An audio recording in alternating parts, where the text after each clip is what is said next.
Alex, can you begin to tell us a little bit about yourself and your background? Well, my background is varied. I've done, like many other people, done a lot of different things. I've had accounting practices. I've owned commercial industrial businesses. Currently, what I'm trying to do is finish 3 books and lecturing across Southern California and the western states, trying to get out information that I agreed to put out regarding the Earth dilemma, the situation that we all face here. Unfortunately, and I apologize, I'm 2 years behind schedule. I was supposed to start lecturing 2 years prior to this. I've really been out since October of '93. It'll be almost a year. And that's currently what I'm trying to do. So a lot of my energy and focus has been going towards that. Now, you're in contact with the Andromedans. Who exactly are the Andromedans? They're a particular race that exists in the constellation of Andromeda. They're just one of thousands that exist out there. They are the particular races that I talk to and have had contact with and have given me and shared information with me are human. They're white-skinned to light blue-skinned, anywhere from 4 foot tall to 8 feet tall, and they are human in every way. Now, where did they originate, Alex? All human life originated in Lyra, and when Lyra fell during a war, long before one of the stars there exploded, they migrated out from Lyra during a war in order to preserve the race, and they went to different parts of our galaxy. So all human life originated from Lyra originally. Because of their environment, they will, from generation to generation, pick up physical changes depending upon the surface and the organics of their planets and so on and so forth. The different colored race skins have to do with genetics involving the stars in which that they're exposed to. So that's basically where they came from. So their primary home star then is Lyra? Yes. And is that currently Originally still their home star? No, there's no human life in Lyra. So now where do they exist now? In the constellation of Andromeda. Okay. Throughout the constellation? Yes. Okay. They must be very plentiful then. There must be a great, vast civilization there. Yes, there is. It's an ancient race. Have they described what their civilization is like to you? Yes, they have. Could you go into Sure. some of the details that strike you the most about their civilization? They're essentially, no matter where they are, they're a one-world government. Their society would be approximately 4,700 years more advanced than ours on a spiritual level. On a technological level, they're 50,000 years. Now, but there's a balance between their technology. In other words, the technology they create is based on a spiritual necessity to evolve and not on one to defend themselves, even though it can be used for that. Now, when you say 4,700 years advanced spiritually, yes. How do you measure spiritual advancement in years? I don't really know. That's what they've expressed to me. I see. And they don't even use time in their world. There's no such thing really. But they use those numbers to accommodate us so that we can use those as a point of reference. I see. Okay. What do they call their world in their language? They don't speak. Everything is a symbol there. The whole race is telepathic. And I want to back up just a little bit. There are 28 different races there. Not all are human. many are dimensional, plasmic, organic, that were there before the human aspect of the Andromedans themselves, or the Lyrans got there and became Andromedans. There's a lot of life on the different dimensional levels that if we were to go to fifth density, we would be physical on fifth density, even though here we're on third density. Our perspective of them is being spirit. So, on each of the different dimensions, there is an abundance of life that is completely different than how we would perceive it. Because, our perception is of what third density is like. Even fourth density is very different, but we will have physical form in fourth density. Now, is third density the lowest density, or are there others lower? The animal and insect kingdoms would be, and planetary systems would be considered lower, but to be perfectly honest with you, I've not had a clear definition of that, because I haven't asked. My focus really has been us, and where do we go from here? Right. So now, what is the main difference between the third density and the fourth density? The real difference is consciousness. In fourth density, you can pretty much instantly create what it is that you think. Whatever your thoughts are, you manifest almost instantaneously. So there is a major degree of responsibility in dealing with that. Also in fourth density, we become more of a group mind. In fourth density, we're all telepathic. In other words, everybody can read each other's minds, which means you have to be real. You can't have hidden agendas because people will see right through you. Also in fourth density, we all become clairvoyants. We'll be able to see energy fields, see life forms, which means that if you're hiding something, it'll be seen instantaneously. They've also said that in fourth density, when we move into that, our court systems will change. There's still a positive and negative. That exists all the way to the fifth density, where you will experience to a strong degree the dualities in our everyday environments. What will happen is you'll have a judge and you'll have a jury who will all be clairvoyants, and they will read the energy field and know who's telling the truth and who isn't. And everything will be judged based on that. Will be based on energy, not on words. When you, in fourth density, when you walk by somebody or you touch somebody's hand, you will instantly know everything about them. So again, there will be no hidden agendas. Everybody will really have to be real. And if they choose to have and continue to play out their agendas, whatever those are, then they will have the space. But you will know, or people will know, I will know who we're dealing with instantaneously.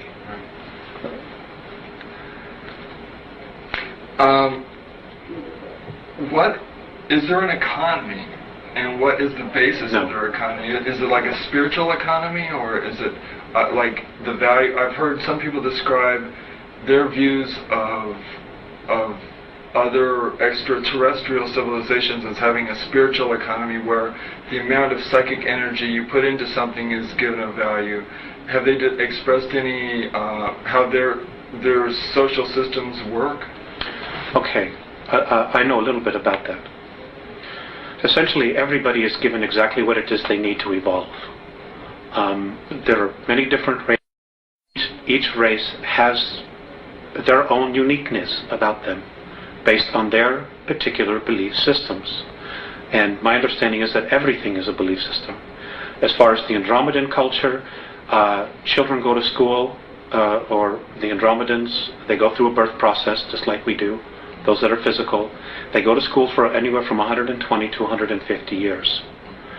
They're taught all of the major sciences and arts.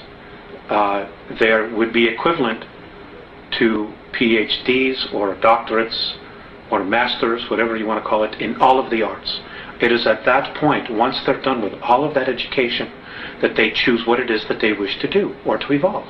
And they can change their mind anytime they want. The whole purpose is the evolution of the soul and life. They're given whatever it is that they need to do that. I'm not aware of crime or whatever, or anything along those lines. Their whole focus is on education and not distraction. If it's something that is not educational, from what I've observed, it's just simply something they're not interested in. They just have it within them to constantly evolve on an educational as well as a spiritual level. And whatever they need is there for them to use. I'm not aware of them having to pay anything for it. No. It just, to my knowledge, it doesn't exist. Now, is art and music important to them too? Yes, all of it is. But those things are very different than what we perceive. Art is creation to them. Things that are created out of thought, out of the isness, what they call isness. The Pleiadians call creation what we call God. Things that are created just by thought, by nature, they consider art. They use extensively holographic technology.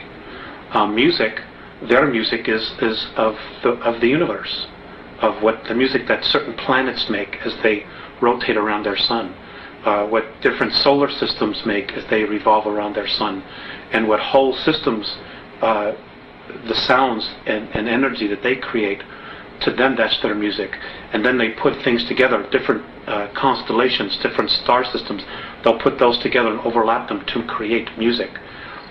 It's different than what we just pull out of thin air here. How have they expressed what their daily life is like? Is there a solar day for them, or is there night or day, or what is their daily life like, or periods of life? There is really, to my knowledge, no set schedule. I'll give you the example of what I observed on one of their motherships. They don't require much sleep, to my knowledge, simply because I guess they're very healed. Their beings, their physical form, they're just incredibly healed. They're just in touch. There is no night and day. They don't need to experience that. Although I'm sure other races have that, but the Andromedans don't. They're just constantly stretching themselves, trying to evolve and experience more and more and more all the time. They're happy people. They don't have the extremes of emotions that we express here.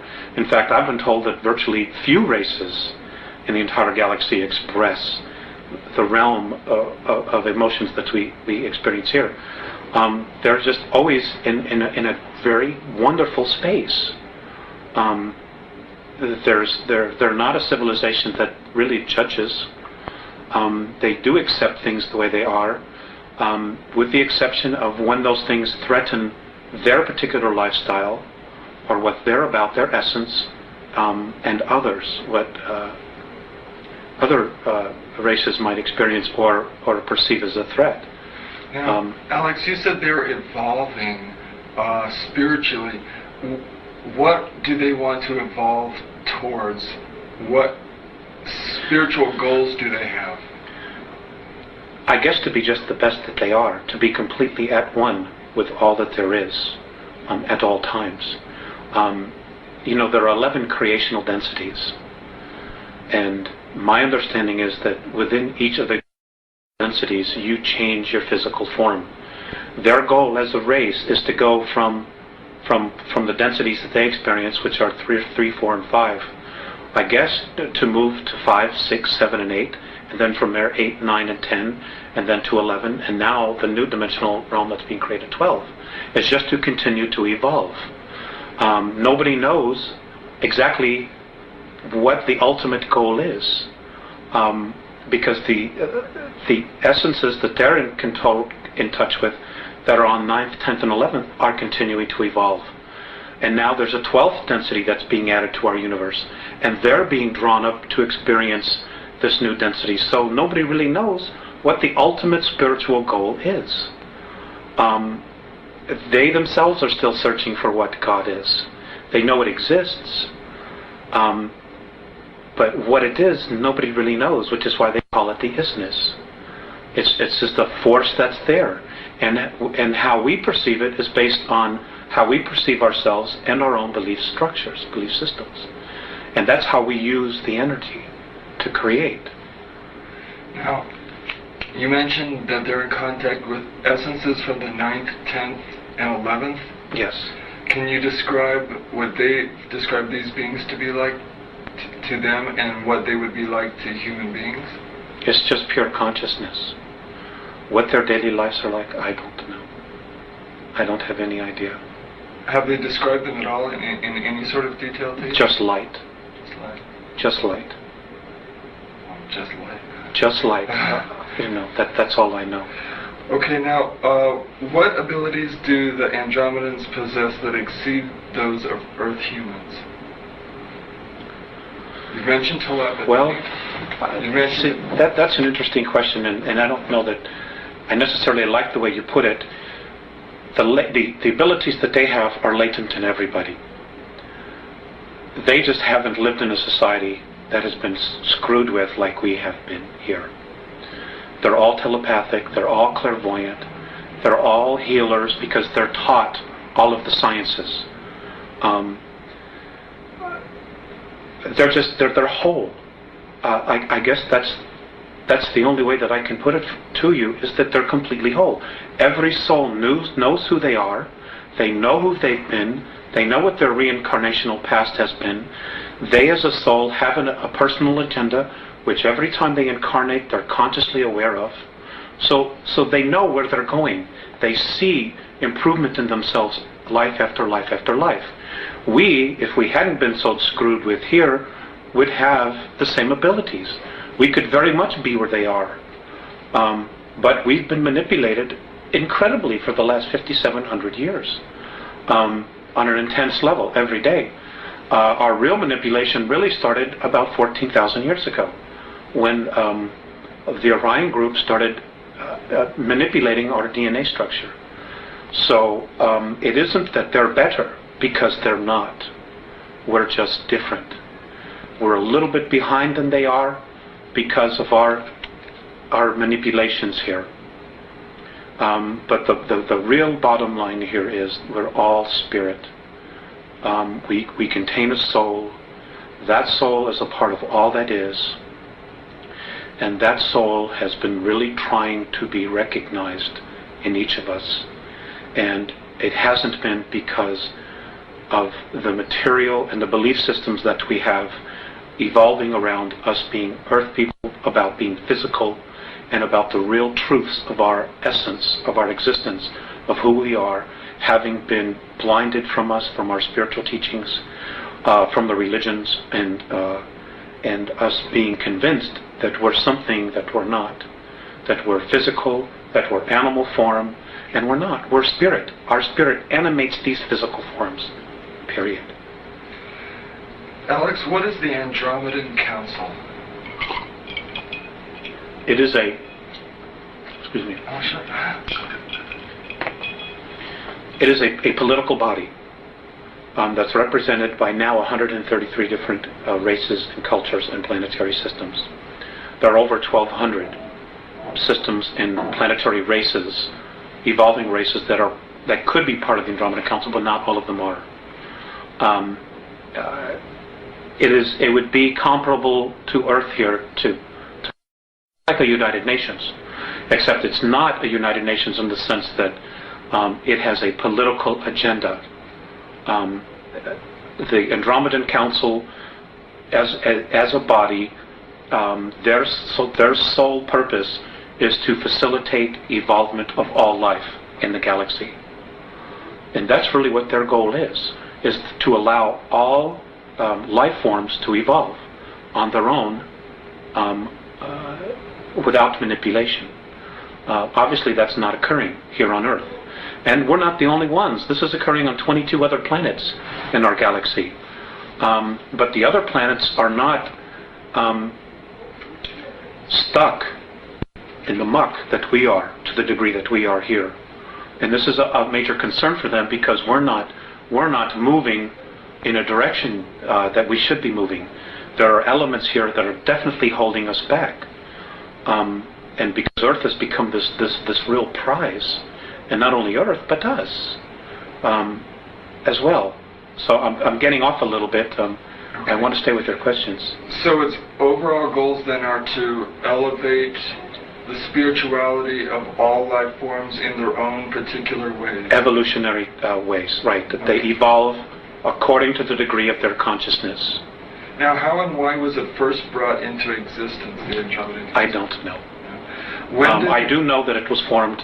It was formed shortly after the Orion Wars, which was a huge war that lasted 600,000 years in our galaxy, and it was predominantly between the humans, the human race, of which there's all kinds of humans, hundreds of billions of humans, and those of reptilian races that do coexist in our galaxy. Now, there was no winner, by the way. Apparently both sides got so tired of killing each other, they just kind of just stopped, and a undeclared truce was formed. And I know in Orion, where there's a very large group, they have their own political group called the Orion Group, and the humans and other life forms that came together formed the Andromedan Council. And there are others, that are a small part of each of the galaxy, and other galaxies apparently have their own little groups where people come together and decide, what's happening, or they communicate with each other. There's trade, there's bartering, there's a sharing of wisdom, of knowledge, of essences, so that everything can evolve together, and work in an unconditional love type of space. You're lucky. You're a lucky person, I think. I know you have a very difficult task, but I think you're very lucky to be given this wisdom. I think you're very lucky. When did their interaction with human beings on Earth begin? 1980. 1980? 1980. And how did that begin, and what was the essence of that interaction? Okay. It really all evolved around the Pleiadians themselves. Earth has been the subject of discussion for a long time. The real attention and focus really started when we started detonating our first nuclear weapons. We did, as a race. Nuclear weapons had been used here in our ancient past hundreds of thousands of years ago, because there have been wars here between a lot of different factions, predominantly most of them human. The Pleiadians had agreed or offered to come back here and try to help raise the consciousness of the planet. Well, apparently what happened was, when they got here, they were really faced with their past. The Pleiadians had had incredible civil wars amongst themselves, and other wars. And they had just moved into a fourth and fifth density consciousness, and they didn't want to come back here and take the warrior space again. And because of the Greys' involvement here, and the Orions, and a small group from Sirius B, and the Orion group, and a group from Rigel that are here as well, and others, they didn't want to come back here and have to move into warrior space. So they started dragging their feet. In other words, they didn't do as much as they needed to do. Well, as this is occurring, changes in our galaxy are also occurring, and they're moving at a much faster rate. So the Andromedans finally said, what is happening? What have you accomplished? And the Pleiadians basically said, we're having our own conflicts dealing with this, because the Pleiadians themselves have a tremendous amount of karma with our solar system, with Mars and Earth. They simply just weren't as motivated as they should be or could have been to start making the changes here. They also had made some communications with the Earth governments that didn't go very well at all.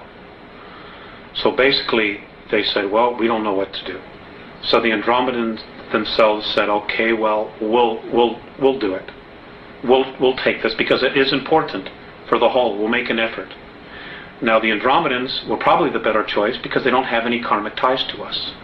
So they're completely neutral, and they're probably better observers as well, because of their neutrality. So they've basically been taking over, and what they did was they got involved in 1980. They're working with the Pleiadians, with the Syrians. They have... Which group is Syrians? From Sirius A. Sirius A. So what they're doing here now is they're trying to raise the consciousness. They came back in time to 1964 to contact me. I'm not the only one. There are others. There are also other people who are mediums or channels or whatever word you want to add to it, who are also getting information on a spiritual level. Octurians are also involved. And the whole point is they want our part of the galaxy to evolve. And what's holding it back is our solar system. And what's holding back our solar system is the consciousness of humanity on the Earth. The Earth herself, as an entity, spiritual entity, wants to move into fourth and fifth density. But she can't yet because of the consciousness of humanity. And in order for her to do it without humanity, one of the two things have to happen. Humanity either has to shape up, grow up, as the Andromedans say, or humanity has to be removed and get out of the way. Cleansed. Exactly. Whatever term you want to use. But those options don't necessarily involve us using our free will. So that's the dilemma that we have. It's like we are so entrenched in our belief systems that the reality of our belief systems is being chipped away daily, to what we think is real. And an overlapping degree of thoughts and energy are being introduced that hopefully will open our perspective, enough people's perspective, to the point where we can experience a real leap in consciousness here. And we have to do this quickly. We have to do this by 2001 in order to really... particular month? Between July and August. And what's happening? That's the probability. What's happening July, August 2001? Well, basically nothing, but, we're creating our future. Much of our future, that our belief systems, is being focused on the Book of Revelations, on other prophetic disasters that are to occur. So you're talking about self-fulfilling prophecy? Right. We're literally going to create it. We're literally going to create our own demise. Because we're buying into belief systems that say we ourselves are not mature enough or grown up enough to take care of our own selves. So we need somebody to come in here and take care of us. And that's an absolute recipe for disaster. Because, who would want to come down here and save us from ourselves? Because then they're going to have to tell us what it is that we're going to have to do. We're not taking responsibility for ourselves. The Andromedans say that, the divine plan is one of freedom. Any savior that comes down here and implements a government to save us, there's freedoms will be taken away from you. So that whole system of belief was part of the system of control that was set up in the first place. That's right. A lot of it has been Gray and Orion manipulations. Okay. And if you have time travel, it's very easy to go back in time and manipulate the future. It's very easy. And this they've done in an incredible way. They haven't been here thousands of years like our government says. The Greys have really only been here 59 years. Travel capabilities, they've gone back in time and they've been able to manipulate series of historical events to bring us to where we are now, to where we are asking for somebody to come in and save us. And they're already here. And if we ask, because of our free will, will you please save us? Well, then we've asked for it. And we've gotten exactly what it is that we deserved, because we didn't take responsibility as a race to fix our own problems and to deal with our own problems. We kept looking outside of ourselves. And, this is why the Andromedans are so strong about us growing up and really taking responsibility for it. Now, how many human beings is the Andromeda Council in contact with on Earth? I remember you saying at one time 4. To my knowledge, they're in contact with 4. Beyond that, I don't know. I don't know if there are more, if there are going to be more. I know there's one in the United States, there's one in South America, one in Asia, one in Europe. But there are other groups that are here over 170, who may also on some level be talking to people and communicating, whether it's physical or telepathic or through mediumship, dealing with the different spiritual levels. There's a lot of information that's being sent down here. Are they finding it's effective? Is it working? To a degree, it's not working as quickly as they want, simply because most people are incredibly apathetic. They're stuck in their 9 to 5. I have to make my mortgage payment. My kids got to get to school in the morning, and I don't give a damn about anything else. And unfortunately, that isn't going to work. It isn't going to save you. It isn't going to protect you. There's so much more going on here. And we are just one small part of this whole picture that's going on. And we have to wake up. Period. Now, one of your contacts is a 4-foot 11-inch light blue skinned being called Theseus. That's correct. Please describe his or her personality in detail. Theseus, well, he's very serious. He's very benevolent. He's considered a sage in his world. He's an incredible healer. He has perspectives on things that are just far beyond anyone that I know. He's very direct. He's very humble. He's very soft. He's very direct. And when he moves into a room, like when I've walked with him or walked with the others, when we walk into rooms or different areas of motherships and the ships, energy changes. People, of course, they're very in touch with energy themselves. They instantly turn and they acknowledge him and they bow. I guess he would be considered an Ishwish or a Yahweh, an admiral, or I don't want to use the word God. An elder. An elder, of tremendous of wisdom and insight. And they take very seriously what is going on here. And the manipulations, the things that the Greys, the Orions, and the Reptilians are doing here. They're appalled with what's going on here. The other one is Morane. Well, let me get to Morane in a second here. You mentioned directness twice. With that in mind, what was the most memorable interaction you have shared with Theseus? They're all memorable. But I guess the single most, there's been two, one that just occurred. But prior to that, the single most important one was I had just had a contact, and we had spent about an hour or so together, and I was very depressed, very sad. And as I'm leaving the ship, I was crying, and I turned around and I looked at him. And he looked at me and he smiled, and his words were, "The love that you withhold is the pain that you carry." That's been the most memorable one, only because of what that particular statement entails. When we leave our physical form, and what many of the Catholicisms teach, you're judged by God. It just simply isn't true. We judge ourselves. And what I read in that statement is that when we cross over, we look at the places in our life where we withheld love, that we maybe didn't give enough. And we judge ourselves on that.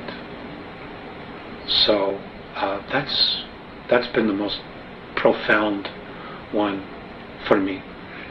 And Morane, he's 7.5 snow white skin, hairless being. Also, he's light blue as well. Oh, light blue. I'm sorry. He's light blue. Can you describe his or her? Can you describe his personality then in detail? He's serious, but he also has a really good sense of humor. He can snap me out of my depressions very quickly, and he has just a different perspective of looking at things. He also tends to be part of their exploratory team. In other words, when there are times when they need to defend themselves or they're confronted with something, he takes on a military type of role.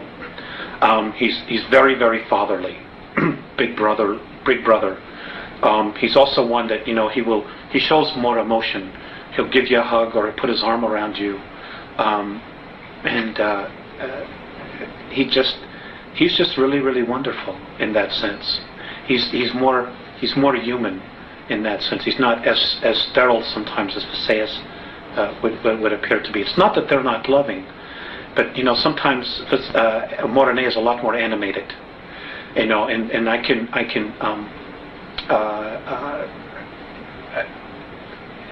relate more to him, and I think he can relate more to the emotions that we experience here, the tremendous extremes that we experience. I think he's a little bit more in touch with that, than maybe sometimes Visayas appears to be. Now let me ask you, what was the most memorable experience you've had with Morene?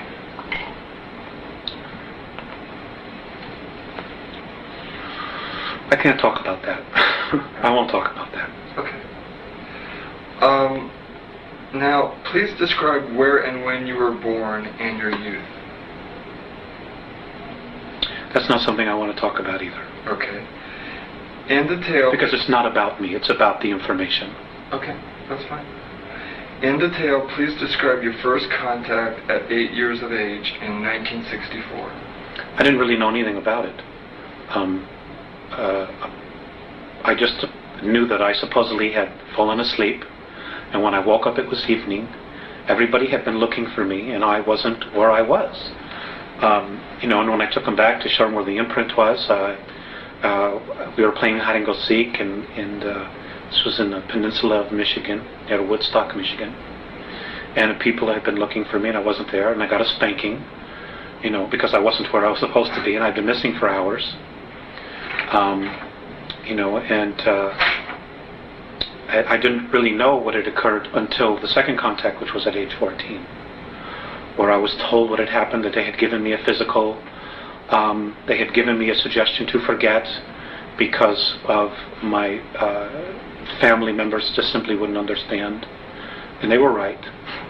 They were very right about that. Why was the physical necessary? Well, they do that all the time. They do that to everybody, to make sure that you're physically fit, because they genuinely care about your physical health. And if there are problems, they want to make us aware of it and maybe offer a suggestion, like maybe you shouldn't do this, you shouldn't do that. Some people are even experiencing healings. And it's just a genuine caring for, of acknowledging who you are, not only on a physical level, but on a spiritual level. Now, at age 14, what was the nature of that contact? I was taken out of bed, and I woke up and I was on a table in a room, and this was my first introduction to Visayas and Morene, at least conscious introduction. And they were looking down, and I did, on a soul level, experience a recognition. There was no fear whatsoever, and we talked, and they showed me some things about my physical self. They also gave me a ball which recorded my entire energy field, who I was, who I've been in past lives. And as it was recording this, I could see all these different images of who I'd been going across the screen. And they saved this, and this was put into the computer so that they would contact me and could contact me no matter where they were at any particular time that they need to. I was asked if I wanted to help them. I agreed to do this, although at the time I didn't know exactly what it would entail. I had at any time the choice to say no more, but it's been an incredible experience for me. Alex, I presume you had soul recognition of them, that you had had previous incarnations with them. This is true. Do you want to talk at all about any of that? No. Okay. No, everybody on the earth is from someplace else. None of us were born and hatched here. None of us as souls were created here. We all come from another time and place. My understanding is that all of the conscious spirit that's in this universe came through different black holes from other universes in time and space, which we simply aren't privy to. So we're ancient. There's no age to us. We weren't created with the universe. We came through another universe, through the black holes, to this place that we now call our universe, to continue to evolve. That's everyone. virtually everyone. That contact at age 14, was that contact time travel in any way by the Andromedans to prepare you psychologically for your future contacts? Yes, they were all the contacts is where they had to come back, because they came here in 1980. Right. So they had to go back in time, and that's what they've done with a lot of people. Even the Pleiadians, to some degree, I understand, have done that, where they go back and they start preparing people early for responsibilities they will have in the future, as opposed to hitting them all at once and saying, "Here you go," just dumping it on your lap, and you're saying, "Oh my God, what is this? My whole reality." So there's increments of preparation that have occurred and continue to occur, and this is occurring with humanity on a whole, in similar fashion, where information is being disseminated in little bits and pieces of ground roots. People are starting to come together and really sensing change, and they're slowly but surely being brought to a level that when the real truth hits them, they'll be able to experience it, handle it, and assimilate it for our good. Now, in 1985, your contacts with Visayas and Morni began to become more frequent. Please describe the nature of your contacts and the content of your discussions and the ways in which you communicate with them. We don't have enough time for that. Okay. But we have put together a series 1 and series 2 of this information. In 1985, it really started to, the information, they were physical.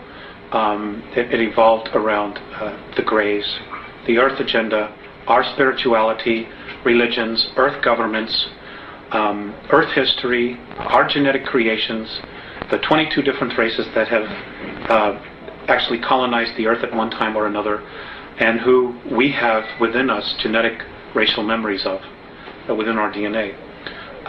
And present time, things that are occurring now, and probable, I stress probable future events, because the future is being created every day, and it's being changed every day, based on our thoughts. So, just to sum up, it is, I would need 10 hours. Okay. That's not something I could very simply go into. Okay. But the series of 8 and so on and so forth does in fact cover that. Okay. All that information. All right. Now, how does the symbol they gave you play a role in your contacts with them? Symbol. Apparently, they gave you a symbol that you use when you want to talk to them. Want to talk to them. The symbol was something that I chose. Oh, I see. Okay. Do they ever talk amongst themselves in a language you don't understand? They do, and it's not really a language. They're telepathic, and yes, they'll stand in circles when they're talking, and when they do talk, flashes of light where their third eye is, right here, different flashes of colors that we don't even have on our third density spectrum, just appear, and they're just boom, boom, boom, boom, boom, flashing all this color, and it's like instantaneous sentences are being just communicated, and sometimes there's nodding, sometimes there's nodding this way, or sometimes up and down, sometimes there's gestures, but all the time there's just flashes, and their flashes is their language. It's rare that I've been privy to what it is because they happen so fast. I couldn't assimilate it. So there are some universal gestures then. Yes. All human beings are very animated. Yes, they smile. They also frown, and they also look very sad when something is distressing them. So they do experience it. They do experience emotions, but not to the degree that we do. After they've had their discussions, one will turn to me, usually, most of the time it's Morene, and he'll talk to me like I'm talking to you. He'll actually go to the great lengths to speak to me. Or sometimes it's just telepathic.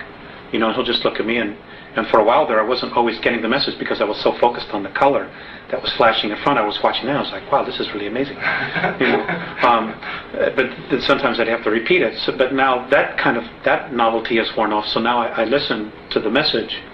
And Visayas is almost always telepathic. So that's what they do. What have they asked you to do in order to help them? Just to disseminate information. I'm currently in the process of trying to investigate all of the current UFO information that's out there, and what I've had the ability to do is sometimes check it with them. Well, is this true? Is that true? And they've said yes, or they've said no. There is a lot of disinformation out there. So what I've been trying to do is just to assimilate what is real and give it from their perspective of how it affects us. We have a real mess on our hands. Okay, let's talk about some of that. According to your Andromedan sources, there are 3 groups of extraterrestrials who are involved in very distressing agendas here on Earth. One is the renegade gray-skinned Zeta Reticulans. Another is the Giza intelligence, formerly of the Pleiades. And a third is the reptilians from Alpha Draconis. Is there another? Yes. Okay. There's the Orion group as well, and there's 141 of them here. And they're from Ursa Minor, Ursa Major, Rigel, and Betelgeuse. From that particular group, that particular area of the star system. There are a lot of agendas here, hidden agendas. And you have to understand that some of the races, for example, the Draconians. The Draconians themselves did not evolve as a life form in our universe. They were dumped here. They were brought here because they're just a pain. They're incredibly smart, they're incredibly psychic, they're incredible builders, but they're bullies. Their whole thing is control, domination. And because there's no race in our universe that can really beat them up and wipe them out, they don't have to choose light or dark. They're just where they are. And they've chosen the opposite polarity. They're a tough bunch. They've manipulated a lot of civilizations throughout our galaxy. They're also responsible for the 600,000-year war, which almost annihilated the human species in our galaxy. And they show very little remorse about it. Hopefully they'll be leaving soon. But the others are life forms that have evolved, like the Orions. The Orion group has been genetically manipulated and have been deeply entrenched in draconian belief systems. So they're carrying that energy or that torch for whatever their agendas are, as well as their own agendas. Okay? The reticulant, the Greys have been controlled and manipulated by the Orion group. So there is a system, a class system here that's been established. And this is very common in the non-benevolent or regressive extraterrestrial structures, where there's a class system of workers, warriors, administrative or priests, and then the hierarchy, the royalty. And the lower you are, the worse you're treated. We have a history of that here on our planet as well. Right. You know, The caste and we've been taught this by the aliens themselves. Right. And the Pleiadians very much were part of that as well. For a time, they were very much in that belief system. Well, let's focus for a while on the renegade Zeta Reticulans. The agenda of the gray-skinned Zeta Reticulans. Okay. Number one, I would like to say that, there's a lot of confusion that not all reticulans are evil. There are some reticulans that are incredible healers, that are incredibly benevolent. Unfortunately, most of them are getting a bad rap right now because of what the Greys are doing. And there are 5 different subspecies of Greys. May I interject here for a moment? I've heard the phrase long-nosed gray describing their physical character. Those are not the benevolent reticulans. Okay. The benevolent reticulans look like children. So the non-benevolent ones are the long-nosed Greys? That's correct. That's what I thought. That's correct. Okay. And there's a lot of information that's being. Some people are experiencing real benevolent experiences with them, or they're told that they're experiencing benevolent, when in fact they really haven't. They just maybe haven't been regressed or taken deeply into their subconscious to know what is happening. They're incredible masters of mind manipulation. But anyway, their race is dying. They have been so genetically altered by the Orion group that they cannot reproduce. So they were told by the Orion group to come in here, this is how it's been related to me, to come in here and set the stage to break down the social structures so that when the Orion group and the Draconans come back, there are two classes, royalty and workers, which is exactly what they're doing. You can see that agenda happening right in the United States since the beginning of the Reagan administration. This is where the focus has been.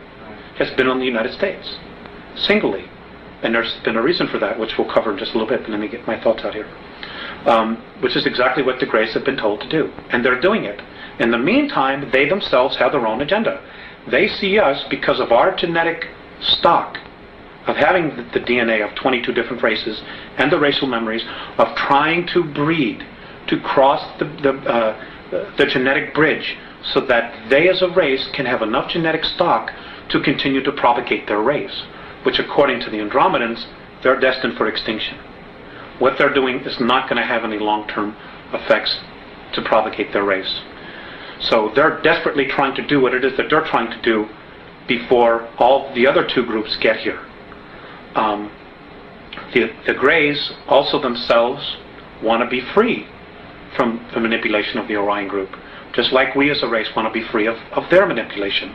So there's this incredible triangle of crap that's hanging all over us, and all these hidden agendas and just brainwashing and bizarre belief systems that are being thrown at us, when they should all leave. Not only the good ones and the bad ones, they should all just leave and leave us alone, which is ultimately what the Andromedans want. But unfortunately, that isn't going to happen right now, not until some changes occur. We have to begin to raise our consciousness. Right, we need to. Right. And the first thing we need to do is we need to stop warring with each other. We need to come together as a race, and no matter what happens, we need to stop all of the political garbage and say, look, when it comes down to the bottom line, all we have is each other as a race. Period. And this is our planet, this is our home, and there's enough of us that are polluting the planet that we need to stop. Because if we don't stop polluting the planet, Rick, we're not going to have a place to live. Period. Is there an Earth quarantine that the renegade Zeta Reticulans violated? Yes. And what was that quarantine? The quarantine was they were supposed to, it's the same quarantine that evolves, that any other evolving planet has. No intervention with an evolving race. But because of our genetic stock, the Greys did it. Now, but they did it in such a way that they didn't totally violate our free will. They dangled a technological carrot to the government. And the government took the bait. They said, sure, for their own reasons, they took the bait. And there was an exchange of technology, and there was a treaty that was signed. And this is a dilemma that the Andromedan Council has. If the United States military had said, go away, the Greys would have had to have left. So was this the Air Force Base situation or the Eisenhower situation where he had representatives? Is this the one that took place in the 50s? Yes. Okay. Yes. All right, and this was with the Long-Nosed Greys then? That's true, and there were two groups there as well. The 7 from Sirius B, who are still here, were also witnesses to this, to add credence to it. Okay. So, now, and there are also, now just to add to this, the Andromedans have also said that in 1933, when the Greys really first got here, that they had actually approached the Germans, and the Germans said, no, you're out of here. We already have an agreement, and apparently the Germans were in touch with Giza intelligence. So the Greys left. They didn't pursue it at all. And they found their next opening here in the United States.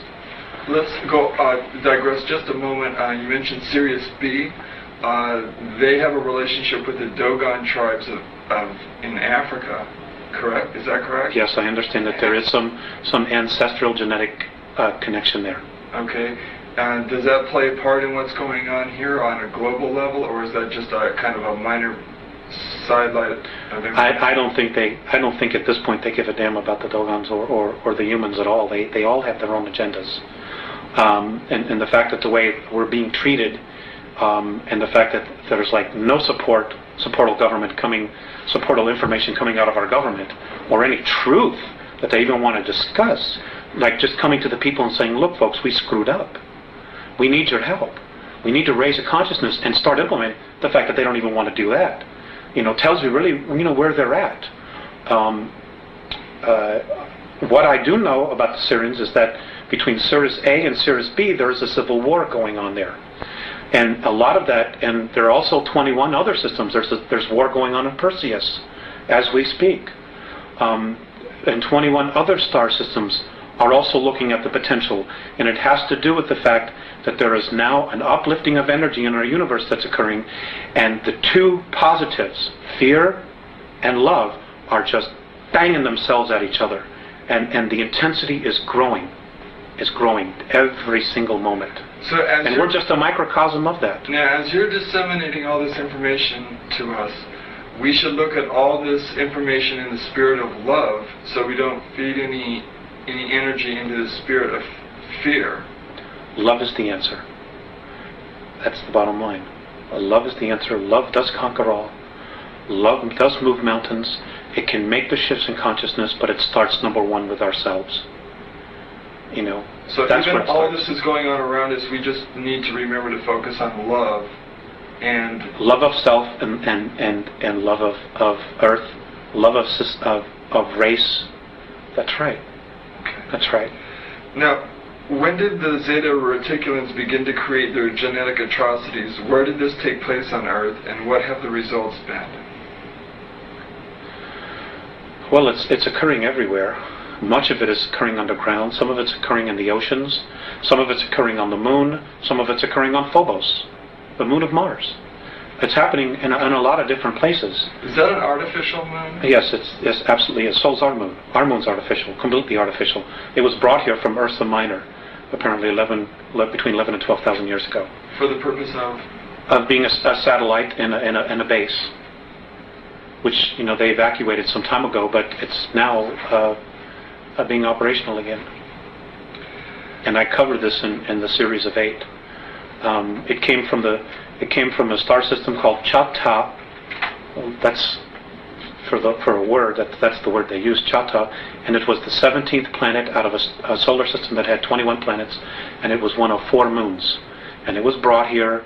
It is older than the Earth. There are ruins all over it. There are bases underneath it. It's everything that we're told it isn't. So that's a whole unique story unto itself. Okay, now what are the results of these atrocities, these genetic atrocities, been, and are we going to begin to see more of them appearing? Well, the Greys are trying to create a sub-race that is a blend between human culture, the human race, and their race. A kind of a hybrid Sith. Exactly. They're not being very, very successful.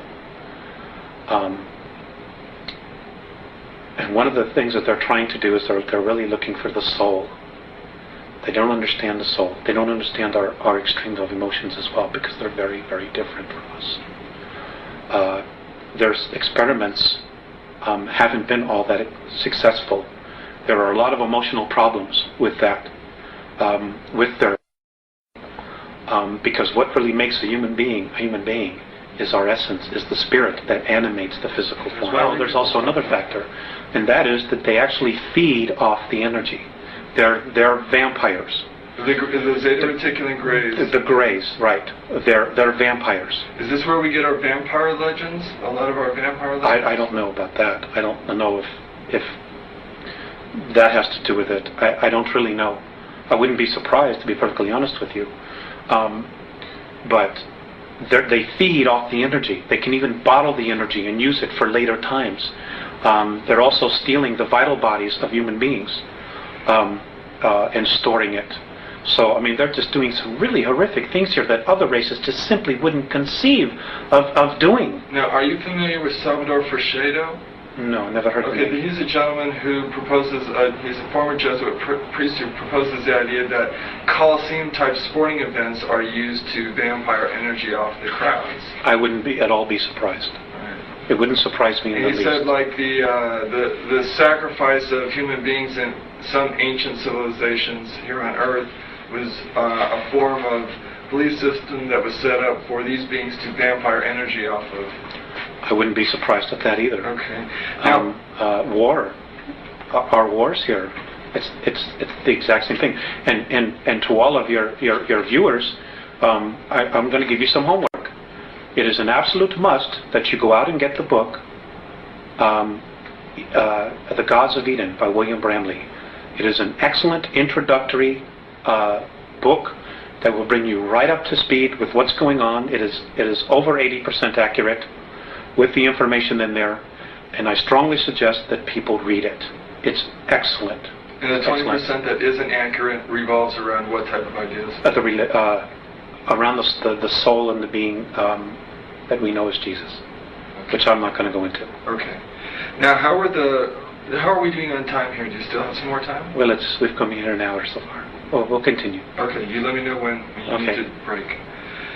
How are the renegade Zeta Reticulans able to manipulate Earth's most powerful governments into a position of checkmate? Oh, it's easy. That part was really easy. Number one, their technology is 2,500 years more ahead of us. Number two, because of our greed factor, certain groups of power elite are in touch with them on a physical level. Well, many of them are implanted. Many of them are so implanted that they have now become part of the gray group mind. And the Andromedans no longer consider some of these human beings, Terrans as they call us, human at all anymore. They're nothing but clones for what the Greys want. And they pass down orders, they tell others what to do, and of course the chain of command that we've established on our planet is exactly what's happening. Also, playing on the greed factor, those who are still human, they look at the fact that, well, they're here, they're the rulers, we can still maintain our place of privilege in the world, so we'll form the new priesthood. We'll be the go-between between the workers and the gods, just like we saw in Babylon, in Assyria, Egypt. It's all over again. It's history repeating itself all over again. Because it's the control factor, the hierarchy is the established mode for these negative civilizations to keep their power structure intact. That's right. Okay. And it's another thing, and there's also one more factor. It is about human beings out for power, selling out their own race. The World Club. Just selling out the rest of us, the human race, for their moment in glory, for their privilege to be with the gods, so to speak, who are aliens. That's what it is. To have technology that can take them to the moon, to have the technology that can take them to Mars, that'll give them the technology to do time travel. They totally sold out a race, our history, everything, for their brief moment in the sun. Now, Pisses me off. I'm sure when they look back on their lives afterward, I would assume that they would regret their choice. I don't know. I don't know. How will the renegade Zeta Reticulans have to be removed? It's, if we can create, if humanity makes a real commitment to create an environment of unconditional love and simply refuses to hate or to kill each other and destroy our planet, they'll have to leave because they can't deal with the vibration. If we can't, it's going to take outside intervention to get them out of here. Period. Are the renegade Zeta Reticulans going to try to deceive humanity with an elaborate religious event they are staging? The perceived second coming, yes. I have been told to really beware of that they are very capable of playing out the second coming, creating a clone who will look like the image on the Shroud of Turin, which, by the way, was one of their deals. And this soul will have holographic imprints and information regarding all the world's religions. He won't have a soul. And yes, we've been led down this path of the book of Revelations, that this is God's word. This is the way it has to happen. And you know what? God didn't write the Bible. Man wrote the Bible. Period. ETs didn't write the Bible, but some ETs did tell those souls, those men, what to write. And we have been led down this path where we totally will succumb our free will to become subservient. And I'm not here to offend anybody, but really think about it. Really think about, what we've done and what our history has been. We've been to this place so many times before, and we still haven't gotten it right. And we're still not going to get it right unless we do it as a race and just cut out all the crap. Period. Now, that leads me, I'm going to jump a question. Do they have control of the world media? Greed does. Greed does. But I don't know if it's them themselves. Well, the programming is being introduced, and it is mankind that is introducing it to the masses. So it's the people that are selling out, basically. That's it. It's the new priesthood. Okay. That's where the responsibility lies. What would be the outcome if human beings believed that renegade Zeta Reticulans were the hope of mankind? We would know a tyranny and an enslavement that is far beyond anything we could even imagine. To put it just quite bluntly, we'll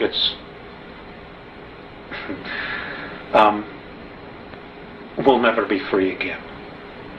We'll never be free again. We will be stuck until we're rescued by an outside force. We ourselves will not be able to break free. That's the bottom line. And right now, we have an opportunity. There is a window of time for us to break free, to do it ourselves, to really make this incredible leap ourselves, so that we can have the benefit of taking responsibility for it. Now, in that passion that you talk with right there, that passion that we have, if we want to break free, should be manifested into the spirit of love? Yeah, love. That's the bottom line. It's brotherhood. It's knowing that, hey, we're a race. It doesn't matter the color of our skin. We are a race. And we're being messed with in a big way. We're being manipulated in an incredibly audacious way. They're just mocking how stupid we are when we're really not stupid. But nobody will tell the truth. Nobody will come out and say, hey, none of this is right. We would have never meant to live this way. And they had no right to come down here and mess with us the way they've done that. And the real strength in us, in our own permanent evolvement as a race, will come from us standing up, taking a stand and saying, you know what? No way. We're not going to do this. We're not going to destroy ourselves for your enjoyment so you can feed off of us. You have no right to manipulate our governments, to create wars. None of this was right. And that's it. We need to stand up as a race, exercise our free will and say, you know what? We don't want to live this way anymore. We want to create a real future where our kids will have an opportunity to be whatever they want, to live in an environment that's clean, that's free, where they can have water to drink, where they can go out and eat fruit, where they can play in the dirt without getting radioactively toxic. All of this stuff that we're doing to ourselves. So the people with weapons, the police, the military people, these people need to be persuaded and persuade themselves that they can lay down their weapons, that they don't need to use them against other human beings, that they can love other human beings, interact with them without a violent or power control type of situation going on. I'm not saying that there aren't some human beings here that definitely don't have some serious problems. I'm not saying that at all. There are some who do. But the bottom line is, when you look at the whole picture and you go up the ladder, okay, we are not the enemy. The enemy isn't human at all. But it's pushing all our buttons so that we're so busy looking at each other and so neurotic about each other that we're not looking at the real reality here, the real cause, which is another race or races that are here who are totally playing games with us, feeding off our energy and hoping that we destroy ourselves so that they can keep the planet and themselves. Really, let's say who it is again. It's the Orion group. It's the Orion group. It's a group that is on its way here and now from Alpha Draconis. They're the real culprits behind this whole deal. Alpha Draconis or Orion, or both those? Alpha Draconis. They're the real culprits behind this whole thing. Above Orion, above the Orion group? Yes. Okay. Yes. So then there's Orion. Then there's Orion, the Orion group. Then you've got the Greys. And where did the Giza intelligence fit in here? They were just a group that were totally independent, that came in and did their own thing. They were perceived as gods, and they played the role out. And they got stuck in it. You know, they got stuck in the ego part of it. We're gods, we can do this, we have all this technology, and they just played it out for all that it was worth. Okay. But to be honest with you, at this point, they're not really much of a factor anymore. You know, Giza intelligence, they're not much of a factor at all anymore. What should a human being do if they encounter a renegade Zeta Reticulan? What would your advice be? Stand in their truth. If you can't run, stand in your truth and just look at them. If they try to project their thoughts into your head, you just stand firm with who you are and you say, no, you are not coming into my head, you are not taking me over, and you are not going to violate my free will. I don't give a damn who you are. Leave me alone. Period. Because if it's a benevolent, they will not try to do it. They will not try to take you over. They will not try to put crap into your head so they can feed off of your fear. Period. All right. Excellent. Okay, I'm going to skip the Giza intelligence for the moment then, and we'll go to the Alpha Draconis. Can we take a short time out? Definitely. Thank you. You know, Rick, there's something else I want to stress here, and that is, and this is something that the Andromedans have really stressed. There is no race any better than us. Just because they're different, just because they're more evolved, doesn't mean that they're better. We are equal. We're just not maybe as aware as they are. But that doesn't mean that any race is any better or any less. In fact, we're all equul. So we should not worship anybody? Hell, no. Absolutely not. That's how we got into this mess in the first place. Right. Absolutely. If you want to worship somebody, worship the God within you. That's it. Worship no one else. And if you're going to have a tyrant in your life, let it be that part of you that's critical of you. Let that be your only tyrant. Don't give anybody else any power outside of your physical form to be a tyrant, to control you, or manipulate you in any way. Be yourself. Because if you are yourself, you're a part of God, and that part of you knows what to do. It knows the right way to live. And, you know, and this is really interesting. Because of our genetic makeup, the 22 different races, and all of the DNA and the racial memories that we have and the genetics that we have, because of the fact that we are spirit, do you know, and this is an incredible thing, do you know that the Andromedans actually consider us royalty? They consider us royalty.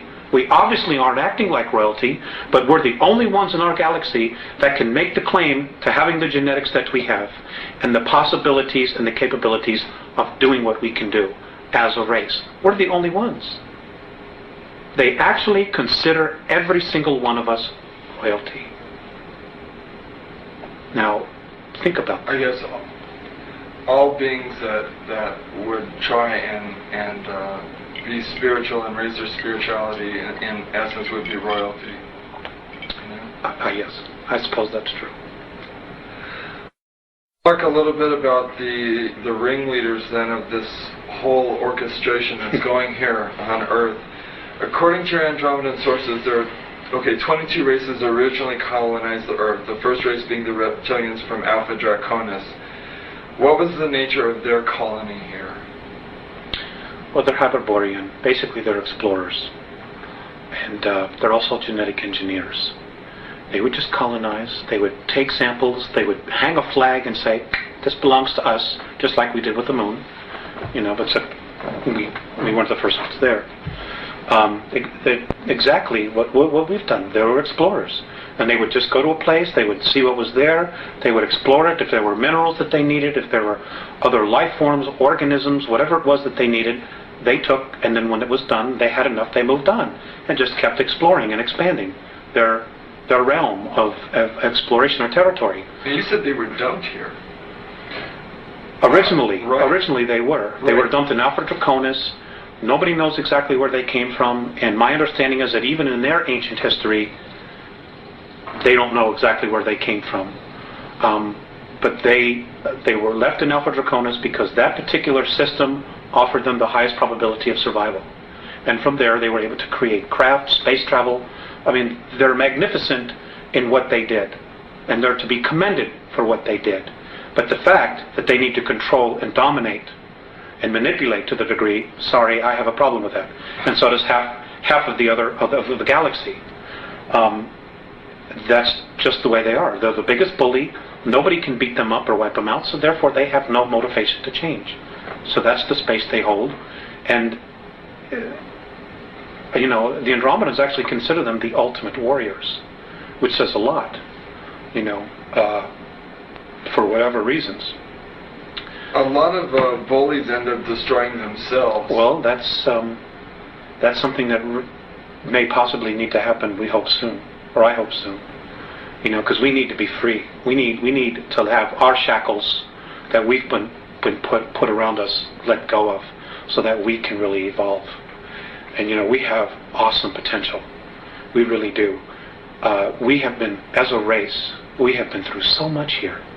We have so much experiences, and because of our emotions, which is really our strength, which really sets us apart from all the other races out there, even the other human races. We have tremendous capabilities to create things. And, but we need to get clear of what's real and what isn't. We also need to get really clear about being able to create our own future, to create our own reality, and not have somebody say, well, that doesn't work for me, so you're going to have to do this, or play God and ruler over us. Sense of responsibility is right. So important in all of this. It's with any sense of power, with any knowledge, comes responsibility. That's exactly right. And the divine plan is one of freedom, free expression. Free expression, free expression, free expression. It is not one where they want to implant us and they say, you are going to be a worker, you're going to be this, you're going to be that. Sorry, that's not what it's all about. And if anybody tries to force that stuff down your throat, fight it. Okay, so the Andromedans tell you that the Alpha Draconans are here now. Where? There are 1,833 of them that have been living underground between 100 and 200 miles beneath the surface. They've been here, some of them have been here a long, long time. They have lifespans that are thousands of years. They're carnivorous. They are not friendly to mankind, at least the ones that are here. Are you saying carnivorous, they eat humans? Yes. And they won't eat a dead human. It has to be alive at the time of the killing. Their preference is children. And we've been told, you shouldn't talk about that. There are other people say, well, you better not talk about the reptilians. Well, bull. Why not? According to the Andromedans, they're responsible for 31,712 children disappearing in the last 25 years from the United States. These children were food. And I'm supposed to just shut up and not say anything about it because people don't want to hear it? That's tough. That's tough. Westchester County, in the last 5 years, 3,000 children in Westchester County, New York, have vanished without a trace. Where are they going? Why are we allowing this to happen? And why should people stay in denial about it? Now, how are they able to do this? How are they able to? How are they able to do it? How are they able to come up out of this from underground and do it, or do they have? There are tunneling systems everywhere. They're being helped by the Greys, and also there are groups within the higher echelon that are actually helping them acquire this. So human beings are abducting the kids and getting them to the Greys, who in turn give them to the Alpha Draconans? That's right. That's part of the deal. They won't come up as long as we feed them down there. You understand? It's about human beings selling themselves out. The echelon attitude here, the needs of the few outweigh the needs of humanity. And sorry, that just isn't right. But it's going to have to be humanity that's going to rise up and take the stand. You're just going to have to turn off your televisions. They're going to have to get in their car. They're going to have to fire everybody in Washington, D.C. that knows and does nothing. And they're going to have to do something. This apathy's got to end. Otherwise, the way we live is going to end. Period. I mean, that's the bottom line. You know, and I'm not coming from a fear space. I'm really quite angry about the apathy and the fact that, you know, when people give lectures and try to tell this, people want to stand up and fight with them. Look at what's happening around us. The indications are everywhere. Everywhere. The truth is now an obscure thing. You know, the lie is the norm. There's something wrong here. What's wrong with this picture? Sorry, I'm getting crazy. No, you're not. You're expressing frustration, I think. Why, aside from the carnivorous aspect to the Alpha Draconians, why else are they dangerous to humanity? Because they don't like us.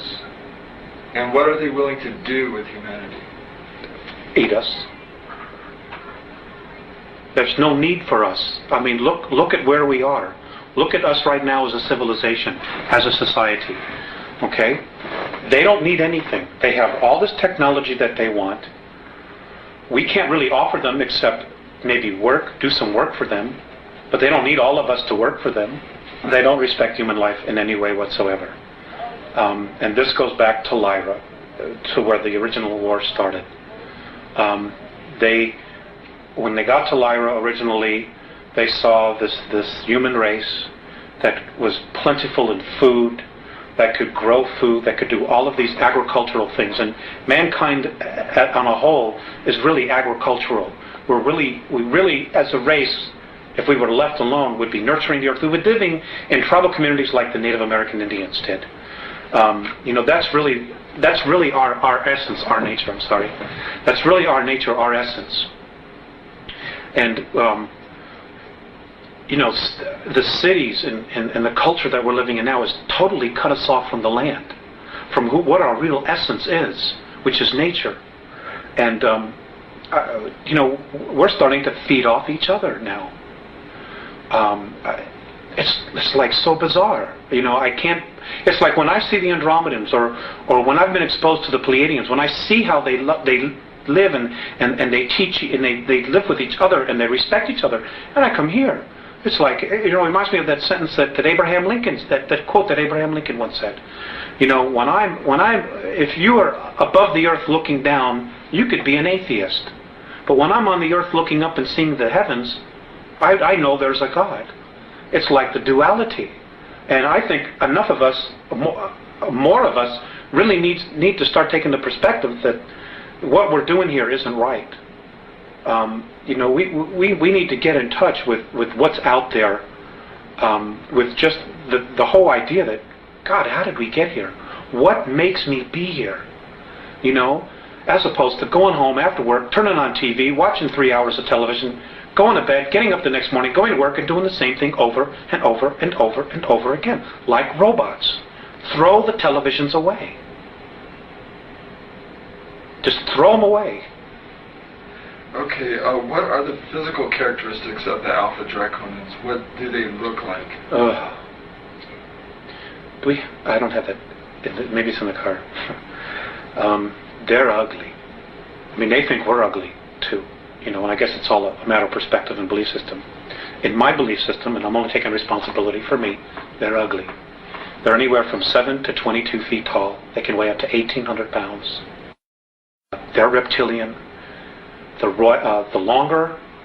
ones that have stubby tails, if you see one that has no tail, he's of the warrior class, or the worker class. The longer the tail, the higher their rank. When you see one with long tails, with winged appendages, he's considered royalty. Whenever you see one, you ought to just run like hell. You shouldn't approach it. You shouldn't provoke it. Just get the hell out of its way. Just get out of its way. Just run. You know, there is a way to kill them. If you can't cut off their head, they have two hearts. There's one here, underneath this armpit, and one here. Or, if you can't get to that area and you need to slow it down, you need to hit it right above its groin area. It has a very large liver. You need to wound it there to slow it down. It is not something where man-to-man combat you're going to be able to deal with. because they apparently have the strength of 12, 15 men. They're incredibly quick. They're incredibly psychic. They know what you're going to do before you do it. And you know, if they get here en masse, we got real problems. Real problems. What do the Andromedans advise human beings to do if they encounter an Alpha Draconin? To leave. You leave its space. Get away. To get away. What if they can't? Then they can't. And if they can't? They'll usually be killed. And what do they have the Andromedans spoken in any detail about what a human being should do if they are in that position? For karmic purposes? For look, that's not karmic at all. Or a lot of these, you know, all this metaphysical stuff. You know, you chose to be here. A lot of, you know, in some situations that's true. When you're creating your reality and in your space, but when you're being invaded, that's not karma. That's a violation of free will. You know. If your free will is being violated, Alex, what should you do? You should ask for help. Okay. Ask for help. Put a call up to God. Put a call up to heaven. Put a call to the Andromedans, the Pleiadians, whomever.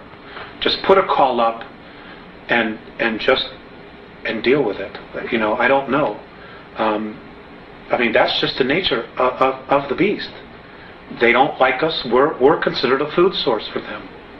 For them. You know, we're a food source for the Greys, but in an entirely different way. Have they taught us to be carnivorous through the belief systems? Have they taught us to eat meat and eat flesh? Well, it lowers the body's vibration. It lowers the body's vibration. So, if our body vibrated at a higher length, we would spiritually be evolving regardless of what our religions were teaching us. And they can't have that. They can't have us being free. So they can't us not being in control, because then we're responsible for ourselves. So as we move away from eating meat and more towards vegetarianism, we begin to raise our vibrational level and break this cycle. It helps. Not everybody has to stop eating meat. It's not an absolute requirement. It certainly helps. But some people's belief systems will be that they just need a piece of meat. And for whatever their reasons are, that's fine. If you want to eat meat, that's fine. But you know what? Feed your mind. Feed your mind with spirit, with questions about existence, about what it is we're doing here, why we're here, what the hell is really going on, why is it that I have all these material things and I'm still miserable in my life? Well, you know, I know that a lot of people with questions, where are some of the truthful answers? You mentioned one book, The Gods of Eden, that you felt really strongly about. What other sources are there that you feel that we have access to, aside from our inner selves, which is actually the best place to probably begin looking? But are there other starting points that people can use that you know of?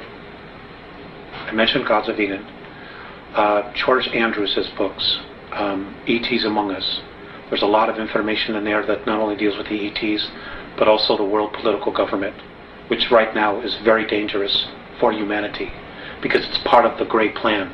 It's part of their regressive alien plan to keep us in jail. Okay, do not pass go, but keep us in jail. Oh God, suddenly I draw a blank. Okay, just as you think about it, interject it into the conversation. Okay. You mentioned throw the television out. Are television programs conditioning our youth into accepting these hostile beings, do you think? Or is that just human beings doing anything for a buck? I don't necessarily know. I don't know. But the violence is desensitizing. Violence is just a way of life now. We've been taught that. We've been programmed that violence is just a way of life.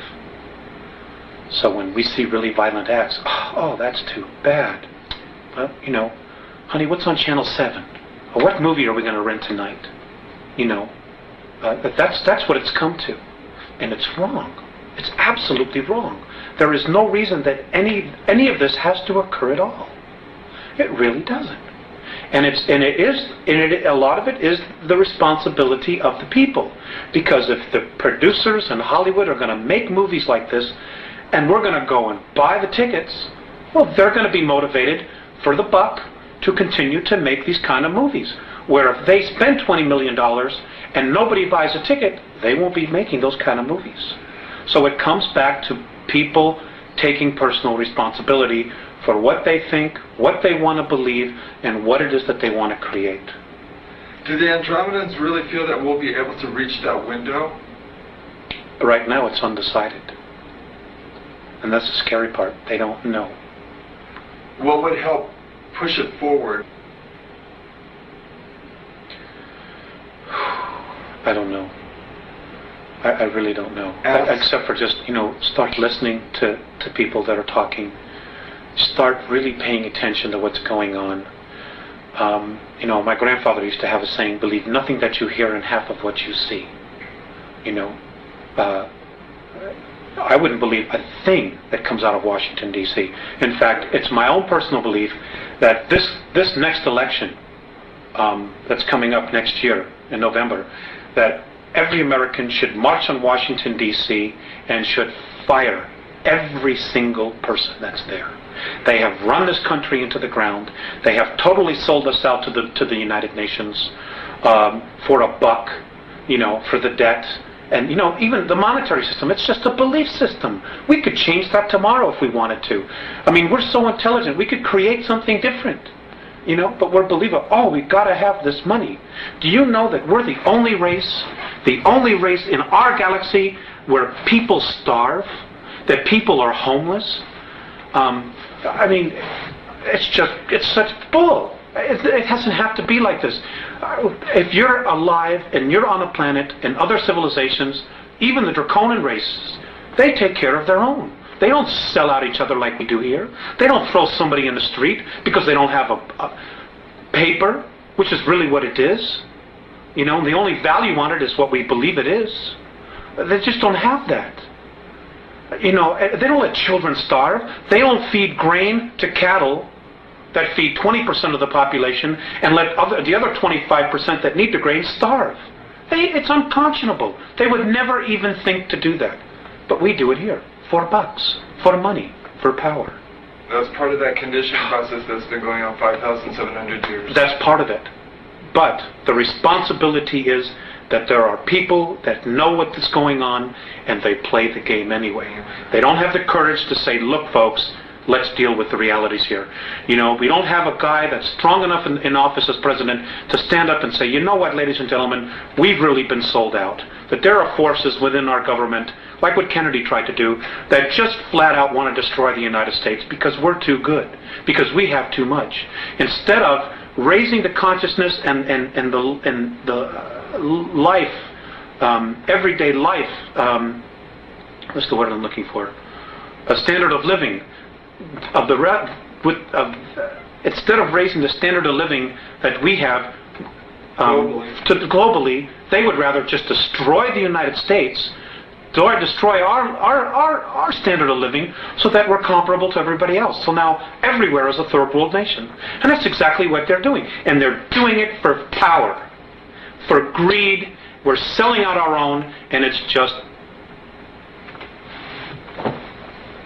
something's got to be done. Could you describe the human military bases on the dark side of the moon, Mars, and the Mars probes as Andromedans, and how the Alpha Draconians fit into this scenario? The Mars probes, the Russian and the US one, they're gone. They were destroyed. They're history. There's no secret here about, it's taking pictures privately. And it doesn't matter whether you believe that or not. It's history. Okay? March of '89, the Russians took pictures. Mars was invaded. We had a human colony there of 300,000, so I'm told. One was underground, one was above ground, Adam and Eve. They're conquered. They're being taken over. The human beings that are from Earth, that volunteered or were kidnapped to go there, are in deep trouble. Many of them have already been eaten. Some of them have already been killed. There is nothing we can do here as a race to help them. So Mars was conquered by the Alpha Draconians. That's right. They came in. There's 100,000 of them there. They have approximately 2,111 scout craft there. They're in an area underground that is 64 square miles, known on Mars as the area of Tempe Terra. That's where their base is. It's an ancient base that they had. It's over 1 million years old, and the last time it was in full bloom was 317,000 years ago. Now, if we begin to train all our telescopes on that, are we going to be able to see activity going on there? I suppose that we would. I have a feeling that they already are seeing incredible amounts of activity, but they're not allowed to say it.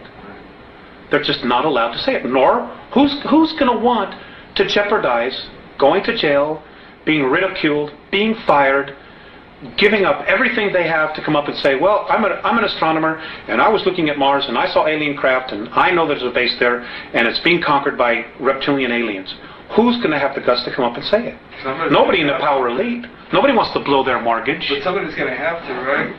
Well, yes. But eventually, it's going to be too late by the time they do it. Is that what you're thinking? Yes. And that's exactly what the Andromedans are thinking. You see, there are people probably saying, well, God, why don't they just come down and save us? There's a lot to that. Number one, if we're rescued, we don't permanently evolve ourselves. Number two, we won't take responsibility. If something goes wrong, we can always blame it on them. Number three, it doesn't just change our reality, it changes their reality as well. Number four, the Andromedans and most of the other benevolent races, they don't want to have to come down here and babysit us. That's not their job. It's not their job at all. Now, in the way you told me that... And number number five, let me just add this. Look at how we've treated our Earth. Look at how we've trashed it ourselves.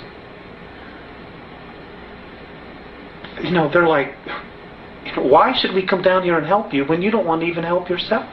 Or even make the effort? The cleaning up the planet, we're giving to government bureaucracies. Well, here's $3 billion here. There's $10 billion there. Here's the super fund to clean up toxic waste, $20 billion. And the place is getting worse. That's not the problem. The problem is on an individual level, on an individual basis. Just don't create plutonium anymore. Just don't create styrofoam anymore. Just tell the industries, the corporations, because we're the ones who control it. We're the ones buying the products. We won't buy it unless you fix it. End of story. Period. We need to change it. It's our planet. We are the bulk of humanity. It isn't the corporations. It isn't the Fortune 500. It isn't the Committee for 300. And it isn't the Trilateral. We could fire all of them if we had to. Period.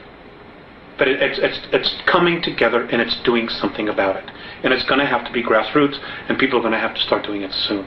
Are these leaders going to, if we do raise up and do a grassroots uprising, wouldn't they order the military to quell that like they do at Kent State or any other political demonstration? They probably will try. They probably will try. You're absolutely right. You're absolutely right. But you know what? Let's take an example of the American Revolutionary War. 4% of the population of the colonies actually rose up and fought the British. Only 4%. The rest stayed home, stayed in the pubs, drinking ale, doing whatever, and waited to see who would end the war, to see who would win. And then when we won, everybody wanted to take credit for it. But it was really only 4%. Those heroes. And those 4% changed the face of the world. Well, 210, 12 years, whatever it is now, we're right back at the same place where we're being called to do exactly the same thing. But the paradox here, Alex, would be then that if we begin to war against ourselves, that's going to exactly fuel the whole fire that's going on. Maybe for a brief time it would. Until one side surrendered or saw the light. Do you know much about the New World Order? Do you know that they're building concentration camps to put millions of people in? Do you know that the United Nations has got 300,000 troops in the United States right now that they're going to use to confiscate weapons? And they're sending our active military troops out of the United States so they won't be here when this happens? Are you aware that that's going on? Do you know that just off the coast of just south of the border in Veracruz, there are 300 tons of Soviet military equipment ready to invade? I mean, this is that there are states actually wanting to secede from the Union. Yes, there are 9 different regions. The United States has already been designated to be split up. They're getting ready to totally dismantle the United States of America. And you know, the only real part of the United States of America, and I get so angry with this, is Washington, D.C., 68 square miles. That's really all that is the United States. We are in the Republic of Arizona. People in California are in the Republic of California. It is those separate republics that make up a United States. Washington, D.C. has totally manipulated everything. We're no longer the United States, what the forefathers founded. It isn't that at all. And you know, in 1992, the Congress approved the UN Charter. Well, what people aren't aware of, because it wasn't printed in the press, in the newspapers, in our controlled media, is that because it's a treaty, it supersedes the Constitution of the United States. The UN Charter is now the law of the land, not the Constitution anymore. And in the UN Treaty, Articles 55 and 56, look it up, folks, prove me wrong, state that the United States Congress no longer has to abide by the U.S. Constitution. As of 1992, the United States of America ceases to exist. They just haven't told the people yet. And they're not going to tell them until after they have outlawed all weapons, after they have totally regulated the Second Amendment and taken everybody's firearms away, so you can't fight, so you can't stand there and be free anymore. This is all part of the plan. This is why the Andromedans are so strong about trying to make the awareness here in the United States, because not only does it control media, but there are some incredibly strong spiritual essences here, people here, you know, and we did this no less than 200 years ago, and many of the souls that were there then have incarnated again, and they're here. Jefferson is alive, their soul. Franklin's alive. Kennedy's back. Bobby Kennedy's back. Martin Luther King. Andrew Jackson, Lincoln, they're all back in physical form. They've all incarnated, they're all here in the United States. Because right now, this is where the battle is, between light and dark. You've got the grays over us, you've got the reptilians underneath us, and between us you've got humanity, of the human. You've got the American people, I mean all of the world, but you've got humanity sandwiched in the middle, wondering what the hell is going on here. Let's talk for another 10 more minutes. Okay. What is the ultimate agenda then of the Alpha Draconians in relation to Earth and to this part of the galaxy? They do not want our galaxy to move into 4th and 5th density consciousness, because they lose complete power. But it will anyway, won't it? Not necessarily. There are no guarantees. There are no guarantees. There's no guarantee that Earth is going to go into 4th or 5th density. There's no guarantees that the entire galaxy is going to get there. Because if that were the case, they would probably just leave us alone and not give a damn what was happening here. No. You see, the Draconians are 3rd density. They're physical just like us. They can only move into 4th density by mechanical means. If we move into 4th and 5th density, they've lost their playground. They've lost control of what they want to control. So they're fighting like hell, trying to hold everything back. Because if they can hold everything back, then again, it's a form of power, of control. Now, it's such a mess. Alex, how do the Andromedans plan to remove the Alpha Draconians? You said they're the bullies who are the strongest. Can they not be? Apparently, the universe has created its own way of doing that, and maybe this is a good place to end. In the beginning, and here's the history of our universe, where it was created. The Big Bang Theory is essentially right in its simplicity. But apparently, what happened was, as vibrations, as the universe starts to excel in light, this way. There are pockets, and you have to look at it as a holographic projection of light, when you put a shadow into a light, it creates a variance of the light. Well, apparently what happens is things that don't ascend or choose to take higher consciousness, they get very, very heavy in weight or in light, whatever you want to call it. And as everything starts to exceed up, bulges, dips in light are created, in frequency are created. And what happens is negativity forms, because of its weight, its heaviness, forms into these pockets. Well, what happens is they form a sac. And eventually what happens is those sacs break. And because everything is spirit and nothing is ever wasted, they form, when they explode, they cast themselves out and they form another universe. They create a space for them to continue. Well, that's how our black holes are. That's how they were formed. Those black holes, if we could get through them, would be to another universe. They're portals. And it would just explode out. Well, that's how our universe was created. Well, because of this new energy that's being formed, pockets of resistance are now being formed all through the universe. And in our galaxy, it's right now between us and Sirius. So the way that the Andromedans plan to remove the Alpha Draconans would be is basically to try to contain them, and their own energy themselves will suck them into a place of darkness so they can move out into another place. The Greys, the Orion groups, this is going to happen. It's happened before. They know it's happening now, and this is why everybody feels this intense energy. Things are suddenly really starting to increase, and it's simply because it is increasing. So at a prior time, then, they were sucked out of another universe into Alpha Draconis? Is that basically essentially what happened? They were sucked from wherever they were into another universe.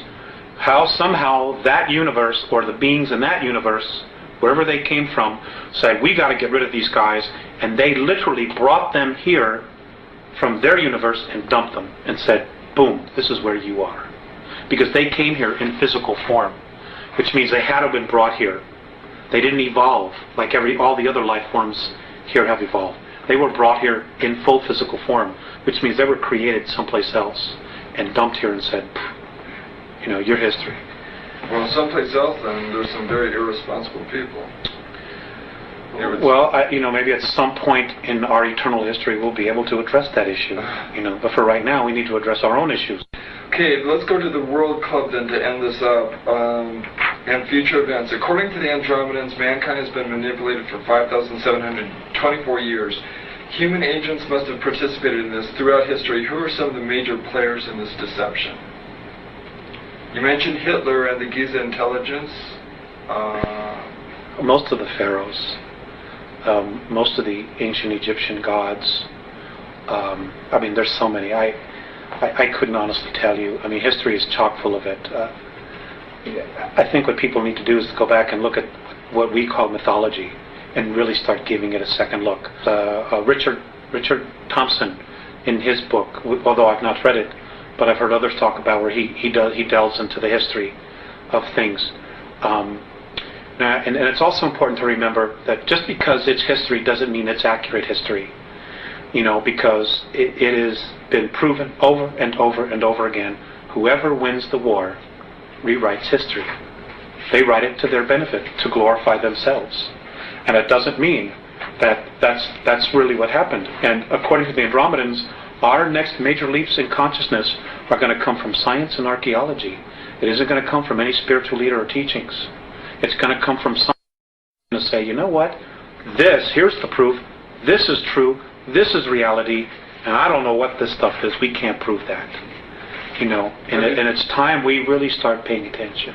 Maybe at a future time we can share more or do another interview or something. In a specific way, please describe in detail what the World Club is and who comprises it, and offer some specific examples of how they're controlling the rest of us. The banking circles, maybe? Yeah, it all evolves around money. The World Bank, International Monetary Fund. They've got the whole world in debt. Governments are giving away their mineral rights in perpetuity. The United States government is now in a position to declare a national state of emergency, suspend the Constitution of the United States, and nationalize. And the reason they will have to nationalize is because our debt far exceeds any ability to pay it back. So who are the collectors? What countries are the collectors? It's not a country, it's a group of men. It's a group of human beings. It's a group of humans. Right, the aliens don't need money. They don't need an American Express card. So if the rest It's a man-made thing. If the rest of us simply say, we're not paying back the debt, that's it, we're starting over, you can forget your whole system, then we can erase that whole thing and start over. That's right. If we had a real president in office, and Kennedy was probably really the last one, what he should do is just go on TV and spell it all out. Surround himself with people that maybe he can trust to protect his life. He should get on television before Congress and all the houses, the House of Representatives, in front of everybody, and spend 3 hours and give everybody a real education. Number one, the Federal Reserve is private. Number two, our debt isn't real. Number three, we've gotten ourselves into this big mess because past presidents sold us out for comfort and for money, and apologize. And then what he ought to tell, and just say that I'm nationalizing all the banks under the United States Treasury. We're going back to a silver standard, just like the Constitution says, and give everybody an opportunity to get back on track here, to maintain our standard of living and just start healing, And then the next thing I would say is, or make sure, if there were any POWs alive, that they came back home. And I would start healing all of that crap. The fact that, that our POWs were sold out because of a debt, because of $3 billion, when we've wasted $3 billion, or a promise to Vietnam, when we've wasted that kind of money on such stupid things as studying the sexual habits of a tsetse fly or frogs mating. I mean, it's unconscionable that we've allowed our government to do this. Alex, we got about 5 minutes left. Let's see if we can do some real brief answers to some of these last couple things, just real brief. The United States, Britain, and the Soviet Union, according to your sources, have been building secret technologies and bases on Earth, the Moon, and Mars for some time. Where are these bases to be found on the Moon? Where are they? Yeah. They're on the dark side. And do you know what the locations are, what they're called? Yes. One is under Jules Verne. God, I wish I had those notes in front of me.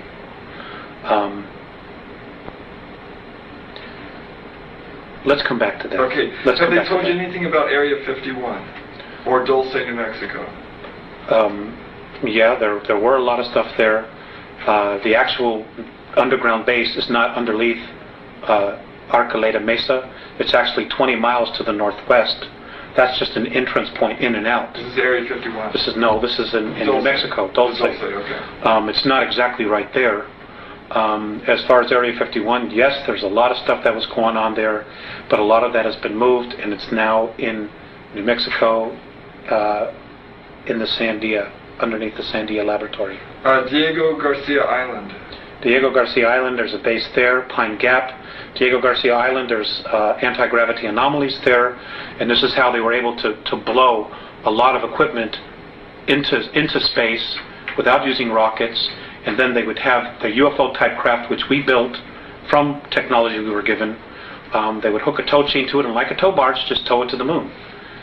Okay, and you mentioned... And it runs, and the equipment that's there is run on free energy, stuff that was built that was created in the 1920s, that we've been absolutely not privy to. We haven't had to pump 1 gallon of oil out of the ground since the late 1920s. They've had free energy, but because of money, they've be controlled. They've allowed us to pollute the environment, to devastate the oceans because of petroleum products when we don't need it for money. Which brings us briefly to Alternative 4.